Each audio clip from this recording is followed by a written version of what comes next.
চলে আসলাম হলদিবাড়ি যাওয়ার উদ্দেশ্যে ট্রেন ধরবো বলে।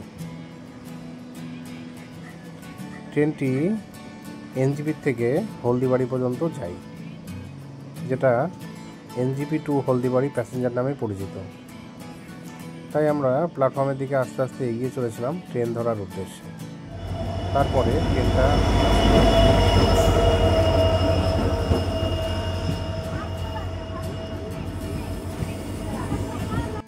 অবশেষে আমরা ট্রেনে চেপে দিলাম। আমরা ট্রেন থেকে চেপে উল্টো দিকে যাচ্ছে কন্যাকুমারী দিব্রগড় এক্সপ্রেস। কত সুন্দর একটা এত সুন্দর লাগবে সেটা। এরপরে আমরা চলে আসলাম রানীনগর জংশনে। এখানে আস্তে আস্তে একটু প্ল্যাটফর্মে নেমে ঘুরলাম। দেখুন, এটা একটা হল্ট স্টেশন মোহিতনগর।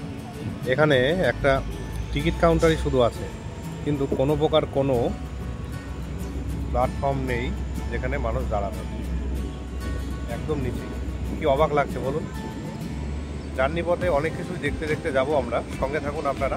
এরপর খুব সুন্দর গতিতে জলপাইগুড়ি টাউন স্টেশনে কিছুটা যাওয়ার পরে আমরা হলদিবাড়িতে পৌঁছলাম।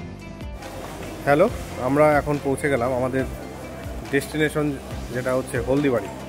হলদিবাড়িতে স্টেশন। এই যে হলদিবাড়িতে নেমে আমরা এবার আস্তে আস্তে বাইরের দিকে বেরিয়ে যাচ্ছি। এই দেখুন কত সুন্দর করে লেখা রয়েছে হলদিবাড়ি স্টেশন। জলপাইগুড়ি মানে এনজিপি টু হলদিবাড়ি প্যাসেঞ্জারে এসেছিলাম, তো অতএব এটা অন্তিম স্টেশন হলদিবাড়িতে। এবার আমরা এখানে গন্তব্য শেষ করে আমরা আস্তে আস্তে আমাদের গন্তব্যের দিকে